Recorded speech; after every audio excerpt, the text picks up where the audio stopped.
Bonjour à tous, alors aujourd'hui je vous fais une petite vidéo sur le casting, c'est-à-dire que je vais vous faire un rappel sur la canne et le moulinet casting. Ensuite je vais vous présenter les lancers avec le réglage de votre moulinet. Voilà, allez c'est parti.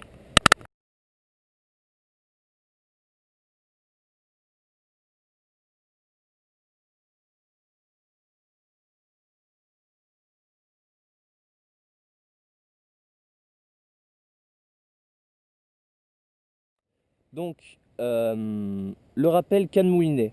La canne, c'est une canne classique, elle a les anneaux orientés vers le haut, donc c'est un blanc en continu ou des fois en deux brins, trois brins, enfin c'est très rarement en brin. Le casting c'est souvent en un seul brin qui va de la pointe jusqu'au talon. Vous avez greffé sur votre planque votre talon, votre porte-moulinet, votre poignet. Spécificité un peu, c'est que en dessous du porte-moulinet, vous avez souvent un ergot pour retenir la canne, en fait pour mieux la tenir. Et vous avez aussi le blanc apparent, ce qui vous permet de mieux sentir les touches. Voilà. Donc c'est une canne, ce qu'il y a de plus basique, c'est des cannes qui vont entre 2,50 m et 1,50 m on va dire. Euh, la plupart du temps c'est des cannes, c'est des très bons blancs, c'est-à-dire que c'est des cannes qui sont très sensibles, qui sont étudiées pour la pêche au leurre et qui ont souvent beaucoup d'anneaux par rapport à une canne spinning classique.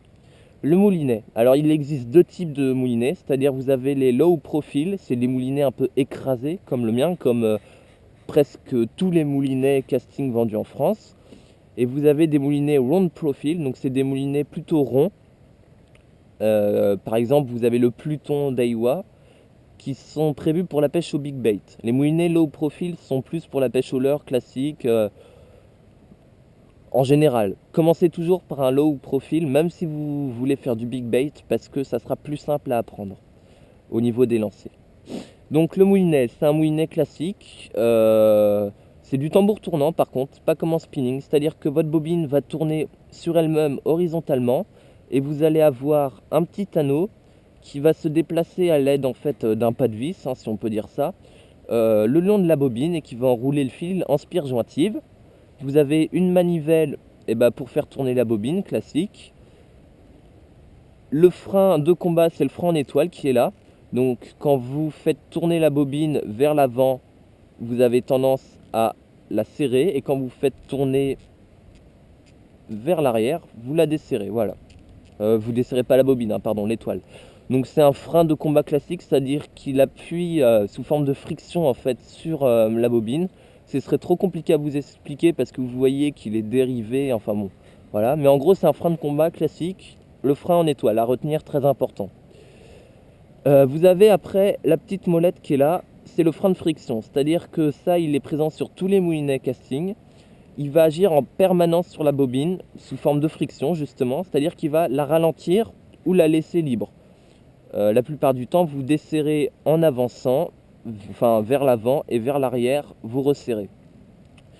Euh, Tout simplement, ce frein au niveau du lancer, il va vous permettre de freiner la bobine en permanence, aussi bien au moment de l'accélération, en plein milieu du lancer et à la fin du lancer. C'est le frein qui va permettre de régler le poids de votre leurre en réalité. Après, vous avez soit des maslottes, soit un frein magnétique. Alors, le frein magnétique, tout bêtement, c'est quoi? Eh ben, c'est un aimant. Vous voyez, l'aimant, il est ici, qui va être plus ou moins caché en fait par une partie en métal, donc comme ceci, qui vient se loger dessus. Quand la partie en métal cache le frein magnétique ne fait plus effet, donc la bobine est libre. Quand au contraire, il est complètement apparent, le frein magnétique freine plus la bobine. Et vous le réglez souvent à l'aide d'un petit rond, là, d'une petite molette, qui est des fois graduée de 1 à 10, ça dépend des moulinets. Après, vous avez les maslottes. Alors les maslottes, en fait, elles se répartissent sur la bobine.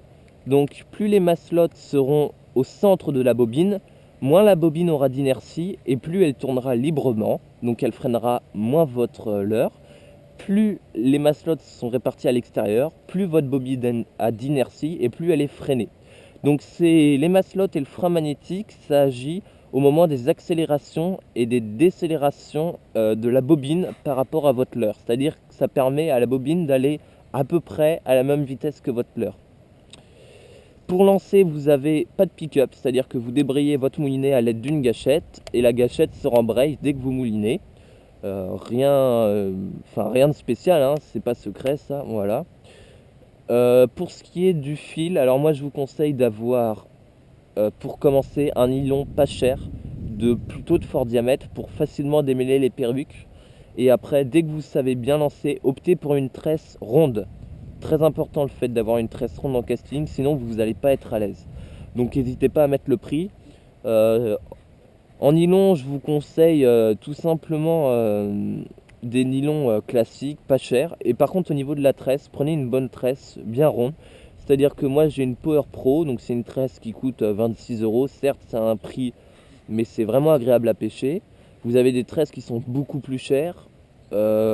Vous avez aussi une tresse qui est très bien, c'est la Whiplash Crystal. Bon, elle est un petit peu plus chère que la Power Pro, mais elle est aussi intéressante à pêcher. Voilà, donc ça c'est pour le petit rappel. J'espère qu'il est assez complet pour vous. Je veux pas trop entrer dans le détail au niveau de la mécanique parce que ça devient très vite complexe. Le tambour tournant, c'est quelque chose de... Le prix des moulinets augmente très vite, mais ça se comprend parce que c'est une vraie usine à gaz. Et voilà. Bon allez, on va passer au niveau des lancers maintenant. Alors, pour ce qui est des lancers, donc en casting, on reconnaît en gros deux grands types de lancers. Donc vous allez avoir des lancers appuyés et des lancers en douceur, plus en précision. Donc on va commencer par les lancers appuyés, c'est les plus simples. Alors, il faut savoir que pour un lancer appuyé, il va y avoir une forte accélération et donc une forte décélération de votre leurre. Donc vous allez régler les maslots à l'extérieur de la bobine ou votre frein magnétique serré au maximum. Avec le frein de friction, vous allez le régler en fait selon le poids de votre leurre. C'est-à-dire qu'il faut que votre moulinet ne s'emballe pas quand vous laissez votre leurre tomber tout seul. Il ne faut pas non plus que votre leurre soit statique. C'est-à-dire que si votre leurre il bouge pas du tout comme ça, là c'est pas bon. Donc vous le réglez. En gros, moi ma canne elle fait 7,20 de puissance. Mon leurre il fait 8. Donc je règle à peu près mon moulinet à la moitié. Si vous débutez, prenez toujours une valeur supérieure, allez dans la sécurité, c'est-à-dire vous réglez en gros aux 3/4 votre frein de friction, de manière à éviter le risque de perruque. Donc une fois que votre moulinet est réglé, c'est-à-dire le frein magnétique ou maslot à max et le poids de votre leurre réglé en allant toujours vous pénaliser au niveau du poids de votre leurre parce que vous débutez. Après vous pourrez desserrer, mais au début serrez toujours un peu plus. Votre frein de combat, serrez-le quand même parce que on n'est pas à l'aise pour lancer. Vous allez tout simplement mettre votre canne sur le côté, vous tenez votre bobine, vous débrayez et là vous allez pouvoir lancer. Alors quand vous allez lancer, donc il y a en gros 3 étapes. Vous débrayez, en maintenant bien sûr vous tenez votre bobine, vous allez lancer, effectuer le mouvement de canne qui va faire partir le leurre et on va dire que avant que votre leurre tombe l'eau, il faut que vous commenciez à freiner votre bobine avec le pouce. C'est-à-dire que vous allez appuyer au fur et à mesure, tout doucement avec votre pouce sur votre bobine. Et il faut qu'au moment où votre leurre touche l'eau, votre bobine soit arrêtée. Donc vous pouvez vous entraîner en mettant votre canne en haut comme ça, et en freinant le leurre juste avant qu'il touche l'eau, et en essayant en fait de faire juste toucher la queue de votre leurre, le bout de votre leurre, mais juste la surface de l'eau, tout doucement. Il faut que ça arrive à peu près à 1 cm et que vous soyez arrêté à 1 cm de l'eau. Comme ça, vous êtes sûr de ne pas faire de perruque. En fait, la perruque, elle est due au fait que quand votre leurre tombe dans l'eau, il s'arrête et la bobine continue de tourner, donc ça vous fait un gros paquet de fil. Donc, je répète, pour lancer sur le côté, sur des lancers appuyés classiques, hein, vous débrayez, vous effectuez votre mouvement de canne et vous freinez. Et là, vous voyez bien, je freine mon leurre, même avant qu'il touche l'eau. Comme ça, je suis sûr d'être tranquille. Donc, c'est pas évident au début, hein, le lancer casting, c'est vraiment... faut un peu se faire violence, hein, se forcer, parce que les gens ont très rapidement du mal, mais c'est avec la pratique que ça va venir. Donc, je répète, pour les lancers appuyés, vous débrayez, vous lancez, et vous freinez votre leurre. Vous pouvez aussi l'arrêter en un seul coup. Le problème, c'est que ça va vous donner un petit coup sur la canne et c'est jamais très agréable. Vaut mieux freiner en douceur.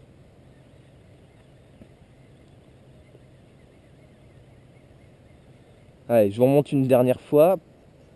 Vous débrayez, vous maintenez votre bobine avec votre doigt, vous effectuez votre mouvement sur le côté et vous freinez votre leurre. Voilà, bon là j'y suis pas allé progressivement. On peut très bien ne pas le faire progressivement, c'est juste qu'après vous risquez en fait de faire des à-coups et pour les gens qui utilisent de gros leurres, c'est jamais très bon pour les sessions de canne à pêche. Donc après les lancers appuyés, vous pouvez décliner en fait au niveau de l'inclinaison de la canne. C'est-à-dire que là je l'ai fait à l'horizontale, vous pouvez le faire plus bas, hop, vous pouvez le faire beaucoup plus haut, c'est-à-dire que vous pouvez lancer comme ça. Vous pouvez le faire derrière l'épaule, comme ceci. Alors là ça devient un petit peu plus dur. Vous pouvez le faire en revers sur le côté, donc 45 degrés, etc. En fait c'est comme une horloge et vous tournez autour de votre moulinet et voilà. Et là vous avez toutes les inclinaisons possibles. Alors par exemple, je vais vous montrer un lancer par-dessus l'épaule, comme ça. Donc voilà, rien de difficile. Là, c'est très bien pour faire des lancers précis à grande distance, vu qu'en fait, votre leurre suit la direction de votre canne. Donc là, on va faire un lancer en revers à 45 degrés. Donc c'est le lancer en revers le plus simple, comme ça. Je vais pas trop loin parce que sinon, je vais mettre 2 heures à ramener. Voilà, et là, un petit peu plus dur, le lancer en revers à l'horizontale. Donc là, ça demande un petit peu plus de, on va dire, de maîtrise pour réussir à faire une cuillère avec le leurre et à lui faire prendre de la hauteur en fait. Parce que si vous faites réellement à l'horizontale, votre leurre il va vite piquer du nez et taper dans l'eau. Vous allez vous faire surprendre et là vous aurez une grosse bobine, une grosse perruque, pardon. Et par exemple, je peux vous faire une petite cuillère, une chose comme ça, un lancer un peu en hauteur. Donc vous voyez, canne inclinée comme ça. En fait, je fais monter le leurre, comme ceci.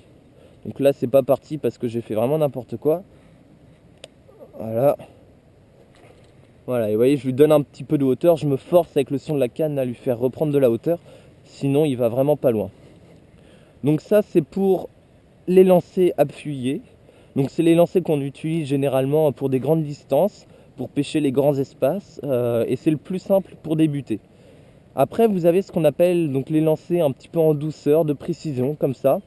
Donc pour pêcher, je dirais pas des ruisseaux, parce qu'en casting on pêche pas des ruisseaux, mais des rivières plus petites, pour avoir des lancers plus précis. Donc là vous allez régler le poids de votre leurre de la même façon, c'est-à-dire que vous vous pénalisez toujours un peu. En revanche, là, les maslottes, va falloir les resserrer, les recentrer par rapport à la bobine, et le frein de friction, le frein magnétique, vous allez un peu le desserrer. Donc moi je le desserre complètement parce que j'ai l'habitude. Moins vous avez, si vous débutez, le desserrez-le pas plus de la moitié, sinon vous allez tout de suite faire un gros pâté. Et donc là en fait, le principe, ça va être de prendre du fil jusqu'à votre moulinet, c'est-à-dire que vous avez votre leurre, votre moulinet, hop, et vous avez votre longueur de fil. Vous débrayez et vous balancez tout simplement comme en spinning, et au moment où votre leurre revient vers vous, vous donnez une petite impulsion avec votre canne, ce qui va projeter le leurre. Donc je vous montre, hop, vous tenez votre bobine, le leurre à la bonne distance, vous balancez, et là, quand le leurre va revenir vers moi, je vais pousser un peu avec ma canne. Jamais faire d'à-coup en casting, toujours en douceur en casting. Faut pas fouetter comme en spinning. Donc tout doucement, hop, et mon leurre il part. Donc ça c'est pour le lancer le plus classique quand vous faites des lancers de précision. Après il y a plusieurs variantes, ça va être en fait sur la position de vos mains. C'est-à-dire que vous pouvez le faire tout simplement avec le moulinet, avec le leurre sous votre main, comme ça, classique. C'est ce qu'on fait au début. C'est un très bon exercice aussi pour s'entraîner à freiner la bobine. Mais vous pouvez très bien aussi appuyer un peu plus ce lancer. Donc on appelle ça le pitching normalement. Donc vous pouvez appuyer un peu le pitching en tenant votre leurre dans la main, en bandant le nerf de votre canne et en forçant votre leurre à aller un petit peu plus loin. Donc ça déjà, le risque de perruque est plus grand et c'est un lancer qui va être moins évident mais qui est très intéressant pour faire de la précision sur des rivières moyennes, un peu comme sur la Charente. Vous voyez, moi quand je suis en bateau, c'est ce que je fais. Vous le tenez dans votre main, vous le mettez à la longueur de votre moulinet et vous voyez, il va y avoir un mouvement d'épaule comme ça. Et là, vous, par exemple, si vous visez un endroit, vous mettez la pointe de votre canne vers l'endroit où vous visez. Par exemple, moi, c'est l'arbre, là-bas. Et hop, vous projetez. La distance, bien sûr, est beaucoup plus réduite, mais la précision est énorme parce que, en fait, comme en spinning, votre leurre va aller tout droit par rapport au poste voulu. Donc ça, c'est pour tous les lancers en pitching, hein. Même pour le lancer sous la main, votre leurre, il va tout droit, hein. Normalement, à part que si vous y allez sur le côté comme ça, votre leurre là, hop, il va tout droit, il n'y a pas de problème. Juste que si vous tenez votre leurre dans votre main et que vous faites un petit peu un balancier avec votre canne comme ça, normalement, la distance est plus grande.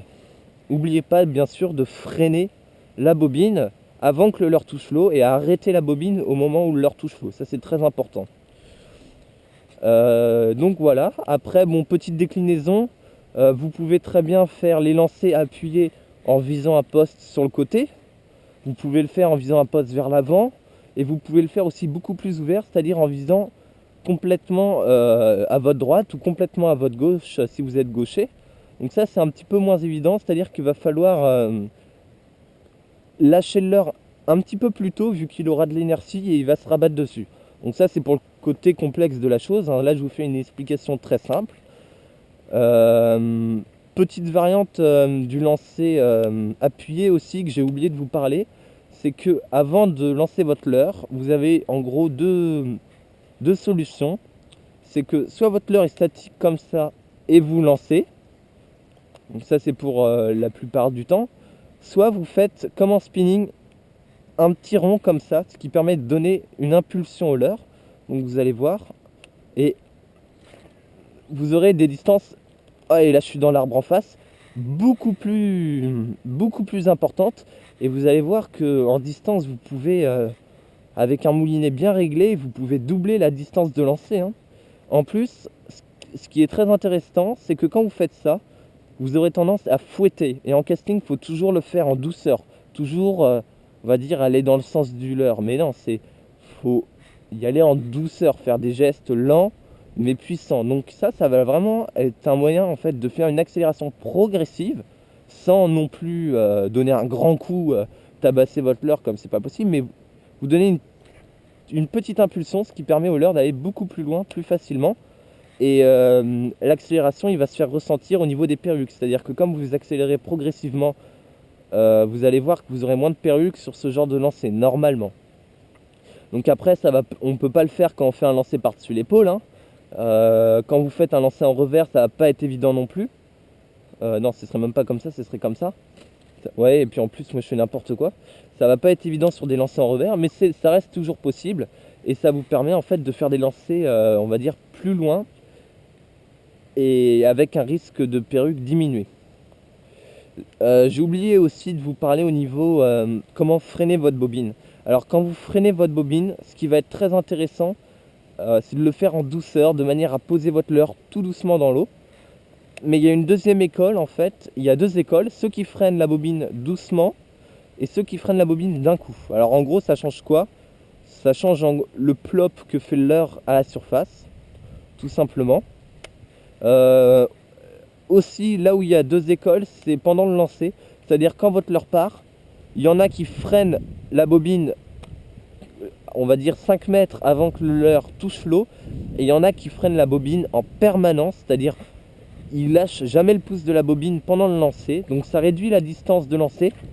Mais on va dire que le risque de perruque, il est presque impossible vu que c'est vous qui ralentissez votre leurre et la bobine en même temps. Donc bon, personnellement je pense qu'au début ça peut être utile de freiner la bobine en permanence et de le faire vraiment, on va dire, dès que votre leurre arrive à l'eau, vous le bloquez d'un coup. Mais plus vous allez pêcher, plus vous allez voir que quand vous lâchez votre leurre et que vous le freinez progressivement à la retombée, plus vous aurez des distances de lancer, on va dire, intéressantes et un résultat de pêche intéressant. Donc Au début, faites comme vous le sentez. Freinez si vous voulez votre bobine en permanence. Arrêtez votre leurre d'un coup ou faites-le en douceur. Ça, c'est vous qui voyez, hein. Moi, je vous dis juste que personnellement, je préfère laisser la bobine libre pendant le lancer à partir du moment où mon moulinet est bien réglé. Et au moment où le leurre arrive à l'eau, je le freine progressivement de manière à pas faire un gros ploc et amortir un peu le leurre, arriver en douceur vers le poste visé. Voilà. Donc j'espère que cette vidéo est assez complète. Elle est un peu longue et j'en suis désolé, mais c'est parce que le casting c'est plus complexe. Je vais vous mettre une petite vidéo là où je vous montre qu'avec un moulinet bien réglé, on peut lancer des leurres très lourds et des leurres très légers exactement à la même longueur. Voilà. Allez, salut!